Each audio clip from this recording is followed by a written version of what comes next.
Hi guys. It's been a while since I've done one of these, and it's getting late, so I'm probably gonna go to bed soon after I film this. But before I go, I just wanted to come on here because a lot's happened over the last few months, last few weeks, I should say, and I wanted to comment on some of these, especially since most of these will be directed to in this video as a message to the CEO of the Walt Disney Company, Mr. Bob Iger, regarding at least four things I wanted to talk about with him. The first of which is something that is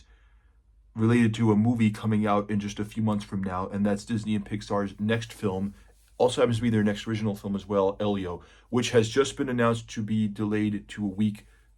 on June 20th. So first off, Mr. Iger and also Mr. Assad Ayaz, if you're watching this, and I hope you are, I know that we are supposedly getting the new full trailer for Elio this week. So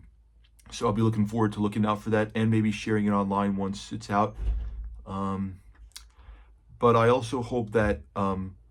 with this new trailer that comes out this week, supposedly tomorrow, I hope that you put a focus on more of the story and the heart of what it's about, especially knowing that you really need this film to connect to with a lot of people when it comes out on June 20th, because to be honest, I dread the response from people when they have to see crude humor in animated kids films these days, especially since I don't want to bash this other movie too much, but ever since DreamWorks Shrek kind of started that trend, it's kind of held a lot of Hollywood animated studios back a bit from making truly great masterpieces, for the most part sometimes. And my hope is that with this trailer coming out tomorrow, you do what you did in the trailer that I got to see at D23 a few months ago, and that you highlight the heart and the emotion and the aspects of the story that will really resonate with people, rather than try to threaten this movie's commercial prospects with crude humor, just to try and compete with DreamWorks. And also with Elio now delayed a week to avoid the live-action How to Train Your Dragon, my hope is that with the 1 week that it has before F1 comes out the following week, that you give Pixar's Elio an IMAX release as well, because not for nothing, but I really would like to go to the AMC Lincoln Square in New York City when that movie comes out and be there opening night to see all the vibrant colors and aliens and scale and scope of Elio and all his alien friends in IMAX. And really hope that you at least can do that and make this next trailer and maybe an additional trailer after that if you show it with the live action Lilo and Stitch in May. Trailers that are actually the two trailers that are actually good and worth making people want to see this movie when it comes out on June 20th. And I hope that you do that, because you really should. So that's the first thing. Second thing, I'm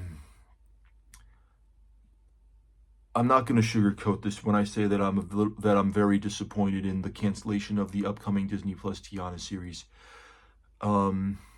be fair, I did have a feeling that this would be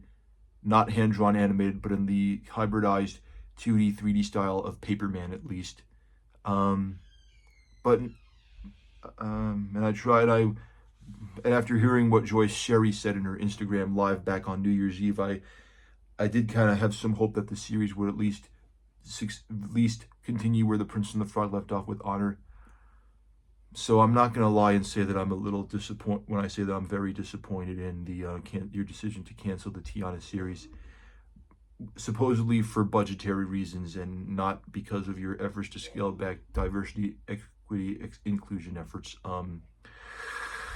So now, with apparently the news buried in the news of your Tiana's series cancellation, that you're working on a short form special for Disney Plus, supposedly maybe 20 minutes or something like that, with the creator and writer and director of the Tiana series, Joyce Sherri, and also Meet the Robinsons, Steven Anderson, directing the special as well. My hope is that you at least let this short form special, since especially now that it's early in development, I hope that you at least let it be hand-drawn animated, because if you're not going to at least put a movie in theaters with that style, I at least hope that you let Tiana's special event, whatever it is, have a hand-drawn animated style, because those people, those hand-drawn animators, Disney, the new guard and the old guard that are still there, would really like to at least show that they're worth already. And I feel like this short form special is their best chance to do that.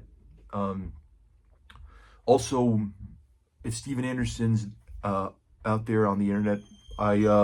would appreciate him commenting on if this short form special that's in the early development round might be hand animated, or at least if he doesn't want to say, at least give me a slight acknowledgement that he at least understands and is aware of how much people want that style to come back. Especially even though the new Looney Tunes movie, which I got to see, and I hope a lot of people out there, if you're watching this, I hope you go try to check it out while it's still in theaters, because it's really worth your time. I just don't know what it's going to take for you to get hand-drawn animation back on the big screen, especially since people really want it back, even if they won't admit it and they're too scared to say it because they're afraid of upsetting you. So, yeah. Third, I'm going to be honest. Daredevil Born Again might be doing fine on Disney Plus for now, but in the wake of Captain America's struggle to break even and a lot of other stuff coming out this year, I really don't want Fantastic Four to miss its shot at $1 billion when it comes out this July. That's why, Mr. Iger, if you're listening, my hope is that you will, especially to make sure Thunderbolts at least can be a hit against all odds and all the doubt against it, my hope is that you, depending on how the first early 24 hours of ticket pre-sales go, my hope is that you at least, if you need to boost them and at least try to give that movie some positive buzz, my hope is that on the week before release, you put out a world premiere at the El Capitan right when as the film's completed its final cut, and that you share it to everyone at the Dolby or El Capitan theater. And not only that, but like 9 days or a week before release, I'm hoping that you can do just this one time, like you did for Shang-Chi and Guardians of the Galaxy Volume 3, free early screenings in IMAX in select theaters around the country and also probably around the world as well for Thunderbolts to help boost ticket sales and build audience hype for that film to make it like a hit on a budget of what I think is 150 million, because the best I can see it doing is 450 to 500 million worldwide, which will at least shut up all the doubters who say this movie's going to flop and honestly, I see it becoming like a hit on that sort of worldwide gross with that budget. Oh, also, not for nothing, but as much as I think IronHeart will actually turn out to be decent and a way better than Captain America Brave New World, when that series drops on Disney Plus on Tuesday, June 24th at 9 p.m. Eastern Standard Time, I would need you to drop all 6 episodes at once, just because I feel like this is the last story in Phase 5, that you need to kind of give a little distance between that and Captain America, between that and the Fantastic Four First Steps. So I feel like the best way to do that, especially to avoid backlash or anything like that, is to drop it all at once. So I hope you can do that, at least for IronHeart. And finally,